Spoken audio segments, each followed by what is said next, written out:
নমস্কাৰ মৰিতৰাজ।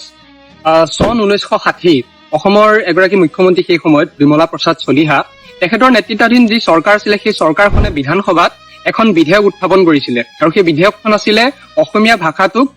Official language অৰ্থাৎ চৰকাৰী ভাষাৰ মান্যতা প্ৰদান কৰা এখন বিধেয়ক। সেই বিধেয়কখন বিধানসভাত উত্থাপন কৰাৰ লগে লগে বহুতো বিতৰ্কৰ সেই সময়ত সূচনা হৈছিল আৰু তাৰ ভিতৰতে এগৰাকী সাম্যবাদী আদৰ্শৰে পৰিপুষ্ট নেতা সেই সময়ৰ পশ্চিমবংগৰ ৰাজ্যসভাৰ এগৰাকী সাংসদ ভূপেশ গুপ্তাই বিমলা প্ৰসাদ চলিহাক সমালোচনা কৰিছিল আৰু সমালোচনা কৰি কৈছিল যে সেই যে অসমীয়া ভাষাটোক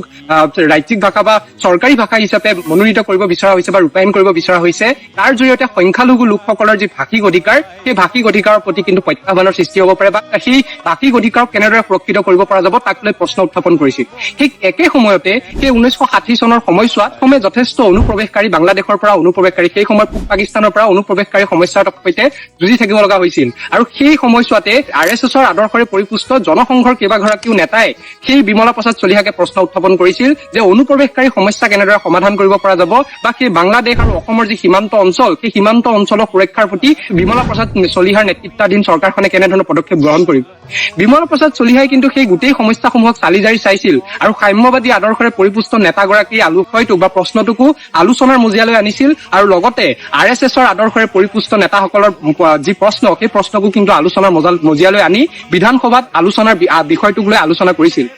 এই কথাখিনি বৰ্তমান সময়ত এইবাবে প্ৰাসংগিক কিয়নো বৰ্তমান সময়ত আসাম ৰাজনীতিকে যদি সাম্যবাদী আদৰ্শটোক প্ৰশ্ন উত্থাপন কৰিছে আৰু সাম্যবাদী আদৰ্শটো অসমৰ বাবে বা ভাৰতবৰ্ষৰ বাবে বা যিকোনো সমাজৰ বাবে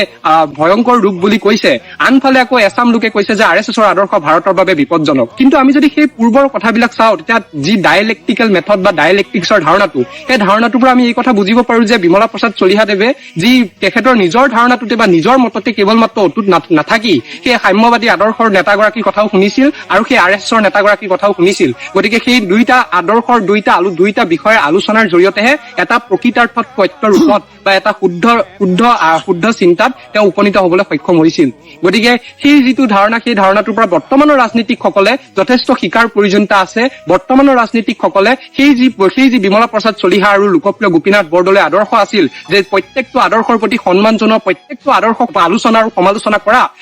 তাৰ জৰিয়তেহে এটা প্ৰকৃত সত্যত উপনীত হোৱা বা প্ৰকৃত সিদ্ধান্তত উপনীত হোৱা সেই কথাটো কিন্তু যথেষ্ট শিকিবলগীয়া আৰু প্ৰত্যেকটো আদৰ্শৰ প্ৰতি সন্মান জনাবলগীয়াটো সেই নেতাসকলৰ পৰা কিন্তু শিকিবলগীয়া। ধন্যবাদ।